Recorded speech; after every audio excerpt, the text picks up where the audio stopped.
G'day, Ben from Melbourne here, and today I'm contributing to Rob from Northern Revolution's tag, the Get to Know Ya tag, which, to be honest, I wasn't aware of Rob until I watched Telegram Sam's video, which he kindly gave me a shout out in.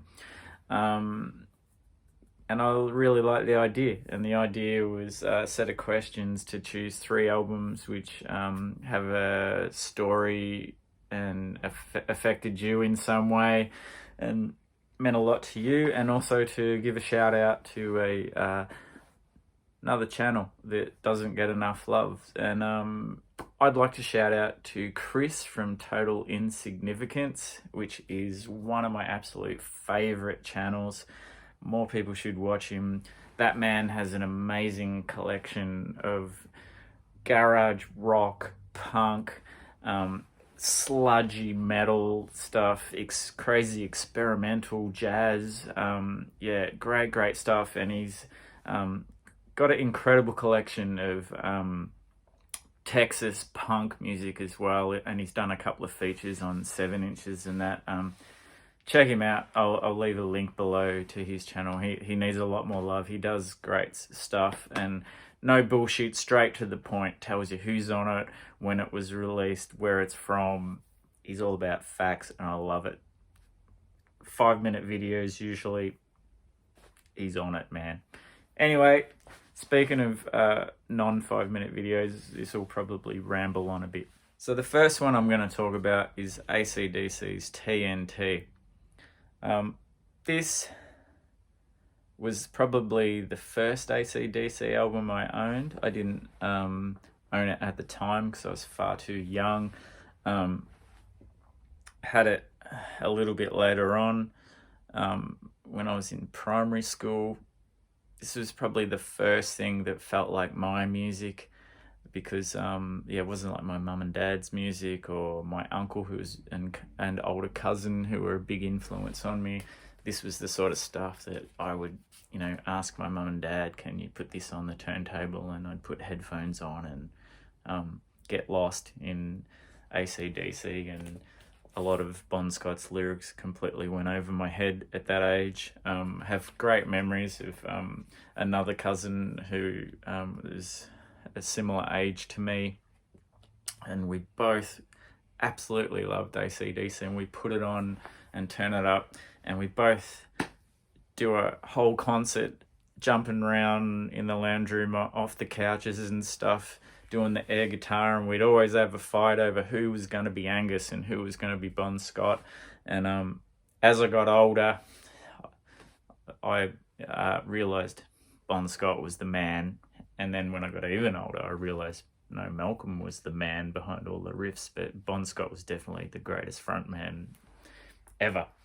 But anyway, great memories of being a kid, jumping around like a crazy person, pretending that we were Angus Young.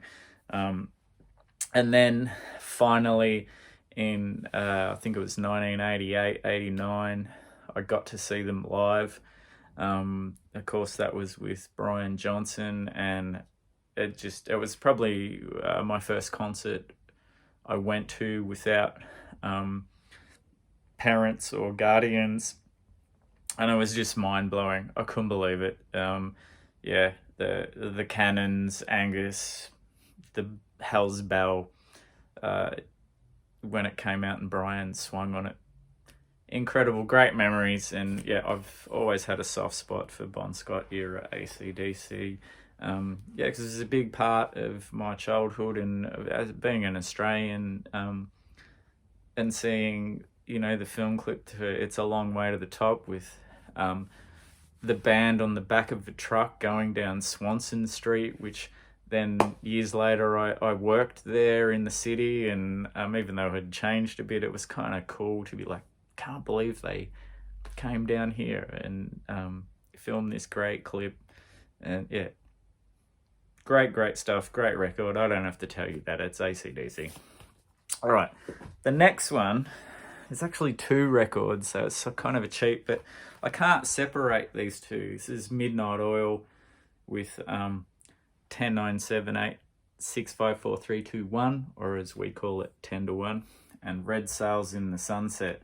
I had these on a TDK 45, one on side A and one on side B, which a cousin of mine, older cousin, put them on there, and they just blew my mind. And I think the very first time I saw them was when I was at my cousin's place, and he had the video of Midnight Oil on Goat Island in Sydney, playing live, and I just couldn't believe what I was seeing. They were incredible, really powerful, forceful band. Peter Garrett, like, you know, who knew that years later we would have the same haircut and be both good-looking men? Yeah, one of my favourite Australian bands, especially their early stuff, I really, really love. Yeah, and they actually saved my ass from getting kicked on a school camp when I was in secondary school, because believe it or not, in the little country town I grew up in and the school I went to, they were all metalheads, and I was on a school camp, and I stupidly brought, because if I had to have music with me everywhere at that age, my box of tapes, and I had that tape with this on either side, and the metalheads were like, "Oh, what's this?" And they hated all my other tapes because my uncle had taped me things like Bowie and XTC and Ian Jury, and they were like, "What's this crap?" And they were about to beat my ass. And I was like, "Oh, what about this Midnight Oil?" And they're like, "Oh, I don't know." And then I put on Only the Strong, and I was in the good books with them, because even though it didn't have, you know, really fast guitar solos and 100 different time changes and high operatic metal style vocals, it had that force and that power to it, which they got straight away, which was what Midnight Oil could bring. But they also brought that intelligence, and in a lot of ways they politicized me as well and made me think about that stuff. So they are a big part of shaping me as a teenager at that age. Red Sails in the Sunset and 10-1. These are the ones to have, in my opinion. Okay, and the last one I'm going to talk about is not an Australian band for a change, but very close to us, from New Zealand, the 3Ds. Now, this is a band that were on Flying Nun in the early 90s, and I think they were probably the first band I saw when I first moved from the country to the city of Melbourne, which I still live in to this day.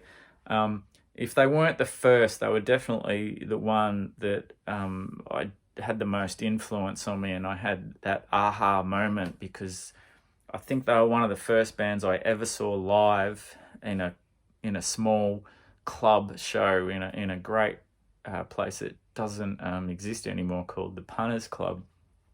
And first of all, what amazed me was how small the place was, and then how amazing the band was, and and how it was this weird, quirky, kind of catchy but off kilter, but then like these wild guitar sounds, amazing stuff. And the penny just dropped in my head, and it opened up this whole world of indie rock and underground music, which I probably wouldn't have been aware of. And I also have to thank a friend of mine that you always have a friend who is a little bit more ahead of you when you get into music or a relation or whatever. And this guy, I'd had my uncle and my cousin, which I talked about earlier, but they were unaware of what was going on in the 90s in the underground and indie world. And my friend, he was all over it. And yeah, and once I got in, I never looked back. And we ended up forming a band together with a couple of other friends, and it just made it tangible. And as good as they were in a small venue, it gives you that spark in your head to think, wow, we can play shows too, we can make music, we can do this. So it was really inspiring in a lot of ways. And and I continue to play to this day. No one you've ever heard of, but it's great fun, and we play shows and record music, and that's what it's all about, isn't it? Anyway, the 3Ds, Hell's a Poppin', fantastic record on Flying Nun.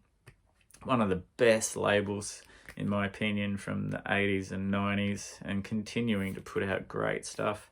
So that's my 2 cents worth for Rob from Northern Revolutions. A link will be below. Also, Chris from Total Insignificance. I'll leave a link to his channel as well. Check them both out. Thanks for watching, and we'll see you in the future.